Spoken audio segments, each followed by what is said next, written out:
So let's talk about the endocrine system, and then maca and BlackCohosh as that relates to the endocrine system. One thing that you'll find as you look at understanding herbs is that you have to understand something about body physiology in order to really be able to apply your understanding of herbs. If you don't understand at all how the body works, it's much harder to put this in context. And so I'm going to weave in little bits about how your body works, trying to keep this at an introductory level, but just giving you a flavor of how physiology works in the body. In other words, your body systems, how do they function, so that you get a better sense of why herbs can be very useful for the body in particular ways. Instead of just saying, oh yeah, aspirin, we know what aspirin does, or we know what Tylenol does. It, reduces pain, reduces inflammation, but you don't really understand how that works. You just take it. Here, it's easier, I think, when you understand herbs to understand how that works, at least a little bit. So we have the HPA axis. We've talked about this. The hypothalamus, pituitary, and adrenal glands are all involved in that HPA axis. They're also all part of the endocrine system. So yes, the hypothalamus is part of the limbic system, also part of the endocrine system. It's like dual membership. Okay, so the hypothalamus and pituitary are sort of seen as the master glands that control all of the other endocrine glands. There are various endocrine glands throughout the body, including the thyroid and parathyroid. Those are in your neck, sort of like around your Adam's apple a little bit. The thymus, which is between your lungs, it's a little smaller when you grow up, when it's a little bigger when you're younger. The adrenal glands, which are sitting on top of your kidneys, and your pancreas, which is by your stomach. These are all members of the endocrine system. All of these things secrete hormones, and the hypothalamus and the pituitary gland directs the secretion of those hormones. Hormones control all kinds of processes in the body, and so this system is just absolutely critical. So the endocrine system will help send signals that will affect what body tissues do. So they direct the release of hormones that signal body tissues to perform some sort of function. Your body produces about 50 different hormones. It's way more than just the three we're kind of familiar with: testosterone, estrogen, progesterone. Well, and then you're familiar, of course, with cortisol. That is another hormone. The body produces a lot of hormones, probably most of which you've really never heard of. So some of them come from lipids. Lipids are fats, like cholesterol, fats that hang out often in your blood. And cholesterol is transformed into various hormones. Just like we talked about, it's transformed into vitamin D, which in one of its forms is also a hormone. Okay, vitamin D is kind of a unique and special thing, has multiple existences, you might say. And one of those existences, one form that it travels through, is the form of a hormone made from cholesterol, just like testosterone is made from cholesterol, cortisol, estrogen. You've got amino acids, some amino acids. So if you break down protein, what happens is the breakdown of protein is individual amino acids, and those combine together and essentially they make protein. You can have a chain of amino acids, that's called a peptide. And so you can have individual amino acids like tyrosine and tryptophan. Those are the two amino acids that are what make hormones. So from the amino acids, you can create hormones like epinephrine or norepinephrine, melatonin. From peptides, which are chains of amino acids, you can create hormones like oxytocin or growth hormone or follicle stimulating hormone. Hormones control all kinds of body processes. It's like beyond the scope of today to even get into what those are, but it could be things as disparate as mood, human growth, organ functioning, your entire metabolism running. So that's like life, really, reproduction, etc. It's so much more. When we think of the endocrine system, sometimes we just think of, oh, reproduction, or, oh yeah, blood sugar and insulin, but it's much, much more than that. One hormone can influence hundreds of body processes. So prolactin is an example. Prolactin was named prolactin because it increases the milk supply in women who are nursing. But prolactin itself produces over or performs over 300 body functions. It's way, way more than just that milk producing hormone. For example, cortisol can help all these things: control your blood sugar, regulate your metabolism, reduce inflammation, help with memory even. Adrenal glands help control salt and water balance. Cortisol is one of the things they use to do that. It also helps control blood pressure. You always need to have some cortisol.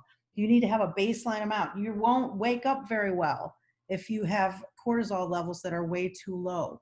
So you need cortisol to help you wake up in the morning. And cortisol levels have increased to the place to where you start to wake up. Then throughout the day, they gradually fall and you end up falling asleep again. Melatonin levels, you've probably heard of melatonin. It's a hormone. People sell it in the drugstore. It's still a hormone. And incidentally, if you use melatonin, you're better off using less. So 1 milligram might be much, much better for you, much more effective. It's a great example of that more isn't better kind of idea. And so if you think more is better and you take more melatonin because you want to fall asleep more, that's not going to work for you. So sometimes you might want to look at taking less. You know, I'm a big fan of 1 milligram or less. If I do take melatonin, which is rare, but sometimes I'll take it to help with sleep, then I'll use a liquid, and I usually take around 30 or 35-ish micrograms. So that would be less than 1 milligram. I do it in a liquid so I can kind of titrate it that way. And so less is more in that sense, but melatonin increases throughout the day. And as it increases, then you become more sleepy, and it's higher when you go to sleep. Cortisol should be low when you go to sleep. If cortisol is raised, then you're going to have trouble sleeping. Sometimes what happens at night is you try and force yourself to stay awake when your body is telling you that you're really tired, and you force yourself to stay awake, and you get what you call a second wind. And that's because you have stressed yourself out enough to release more cortisol. So cortisol will help you stay awake, and there's a price to be paid, as you may have figured out. So maca is a part of understanding maca is understanding the endocrine system as a whole. A lot of times people want to just apply the Western medicine idea of one treatment for one problem, one plant does one thing. And so they think of maca in one way, which doesn't make sense. Or they think of maca as only really helping the sex hormones, testosterone, estrogen, progesterone. And that's not really how it works. Maca affects did I say this before? I feel like I said this already. Maybe that is coming up. Yes. I just switched these slides before, and so that's where I am. Window into my head. Sorry. Back to reality. Here we are. Maca. Maca does things from the top down. So maca is grown in the Andes Mountains in Peru. We talked a little bit about this previously, how it's grown at these huge high altitude, 13,000 feet, even as high as that. They called it Peruvian ginseng. You know, in addition to maca, one of the names is Peruvian ginseng, which is kind of interesting because it is not a ginseng. It's not related to ginseng in any way, shape, or form. But people use the word ginseng to indicate there's something really special about this herb. It's just so amazing. It's as amazing as ginseng. And so we're going to call it Peruvian ginseng. It's just one of a number of herbs that are called ginsengs, but have no relationship to ginseng other than people love them and think they're very special. I love maca. Maca is actually one of the first herbs that I ever started taking regularly, and it had a tremendous impact for me. I'm a huge fan. There are 3 different colors of maca. You can see them here in this photo. There's yellow maca, red maca, and black maca, and they have somewhat different effects on the body depending on the color. They do help with reproductive functions and the endocrine system, but instead of doing it like at the bottom where you've got testosterone and estrogen and progesterone, and let's see if we can directly influence, sometimes people say, oh, I'm going to take maca so that I can balance my hormones. I'm going to take maca because I have low estrogen, thinking that maybe maca will just increase your estrogen. It doesn't really work that way. What it does is it nourishes what is directing the whole endocrine system, that hypothalamus and pituitary.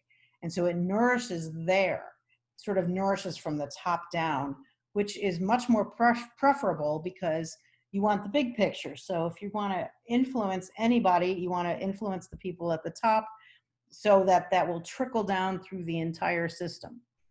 So maca will support endocrine function in general, specifically nourishing the hypothalamus and the pituitary. Those effects can trickle down and they can help you balance or regulate those hormones that are at the bottom. What you're doing, again, you're bringing them into homeostasis. So you're not boosting estrogen, you're not reducing anything, you're bringing into homeostasis. And so maca can help with menopausal symptoms because it's a top-down kind of intervention. So it's not about, oh gosh, I need my estrogen level boosted. It's about, I need to be more healthy. I need my endocrine system to be healthy enough to help me carry through menopause in a healthy, useful way. Of course, when you're going through menopause, your levels of estrogen drop. They're supposed to drop. Healthy doesn't mean that you have the same amount of estrogen that you had when you were 30. That's not how the body is supposed to work. And so maca isn't just there to be stupid. Like it's like a kind of a dumb idea for maca to just be there to boost estrogen or whatever. It doesn't have that effect. What it does do is it regulates that system. So your levels of hormone are a reflection of your overall health. So you can't do it backwards. You can't create health by boosting hormones. So don't think that that's how you get to be healthy, by boosting all the things that need to be boosted. What happens is you create overall body health and the body fixes the problems. And so you create this health and now your hormones are quote unquote regulated or balanced. Maca is known kind of for its impact on libido and on sexual functioning. In fact, used in a study to help reduce sexual dysfunction that is related to taking an SSRI. That's a very common side effect of SSRIs are sexual dysfunctions. Very problematic for many, many people. Maca can help with that. It can't, we're talking about all moving in the same way. So it's hard for maca to fight with the SSRI because the SSRI has this impact because of side effects.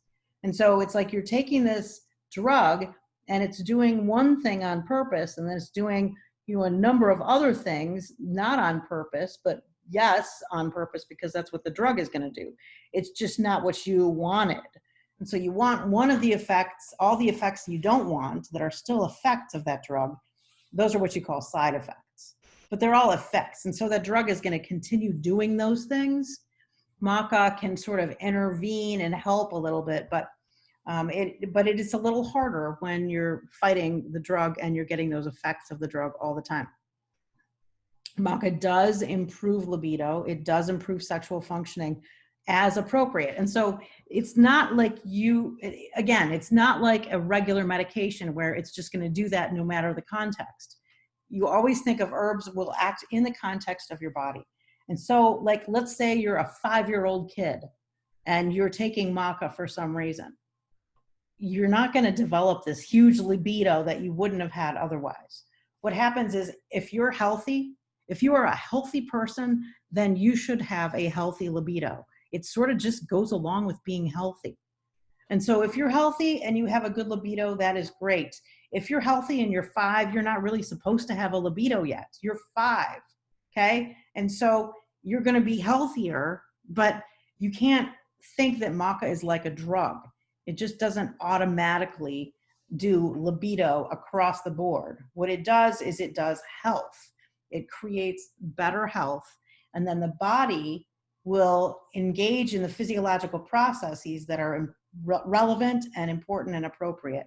Just like being in menopause doesn't mean the same thing as having an estrogen level like when you're 30 or when you're 20.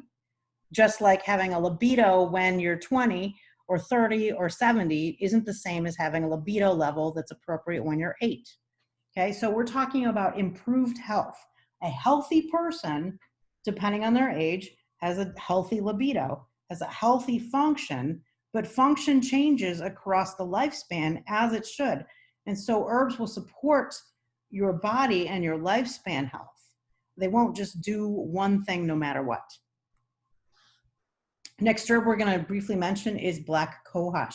This herb is kind of interesting because it's around here.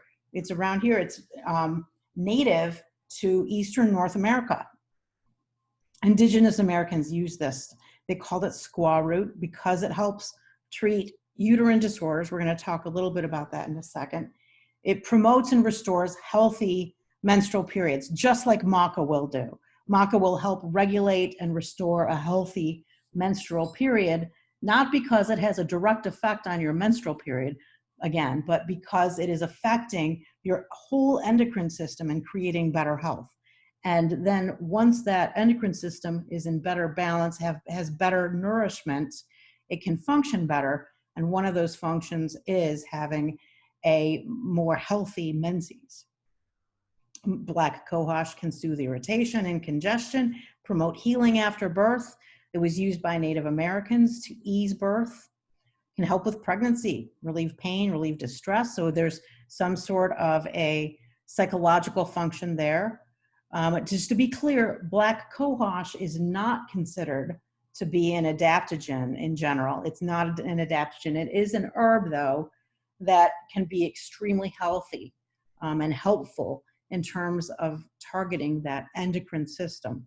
And again, we think of it as, oh, good for women, but that doesn't mean it's only for women. We do mostly use it for women. It does lower blood pressure, though. Hypotensive, it can help in that way because it's lowering blood pressure. It can help with tinnitus in the ears. It can help lower blood sugar, help with irritation and restlessness. Helps with night sweats and hot flashes, and it might help with, there's some mixed evidence here. But again, what we're looking at when we say mixed evidence, we're really looking at Western style research, which sometimes is great and sometimes is not great. Just like indigenous or native research, sometimes is great, sometimes it's not great.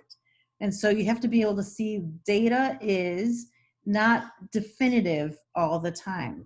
Things differ per person. I'm hoping that you'll see that in tomorrow's video. You've seen it already this week when you're listening to some of these other herbalists. So the big message for today, the real take-home message, we talk about maca, we talk about BlackCohosh and the endocrine system, but the big message I want you to hear is that effects of herbs come from increasing the body's health. And so we want to think in terms of specifics, and a lot of times we do use herbs for specific reasons. You know, if I want to settle my stomach, I will definitely take some ginger because that I know will settle my stomach. So there are these very specific reasons to use a lot of herbs. But ginger has a much bigger impact than just that. Ginger is antimicrobial, antibacterial especially. That might be the reason I'm upset in the stomach, or maybe not. There are lots of things that ginger will do to help me be more healthy, in addition to just using it for that specific thing I want. And so if you look at herbs as a whole, and we're thinking about improving health, which is really what we want to do. It's not about quick fixes or Band-Aids or symptom management. It's about solving the problem of creating better health. Then your herb effects kind of are top down. like in the endocrine system. And so they help nourish from the top down. Think of the analogy of the tree. You have the trunk, you have the branches, you have the leaves. A lot of times those little symptoms are like leaves. And so what you do is you try to target the symptoms by targeting all the leaves. So one leaf might be, I'm sick to my stomach. One leaf might be, I'm constipated. One leaf might be, I have high blood pressure. Another leaf might be, my period is very irregular. And so if you're using herbs to try and target all of the leaves, all of the symptoms, then you're going to use a lot of herbs and you may not be very satisfied with your outcomes. Well, the goal here is to feed the tree. If you can feed the tree, if you can start at the root level and nourish the trunk, then all of that will come up through the branches and the leaves will be healed themselves. So the effects are not about tweaking the leaves. The effects are about nourishing the tree. That's the big message for today. One of my big messages about herbs and health. See you next time.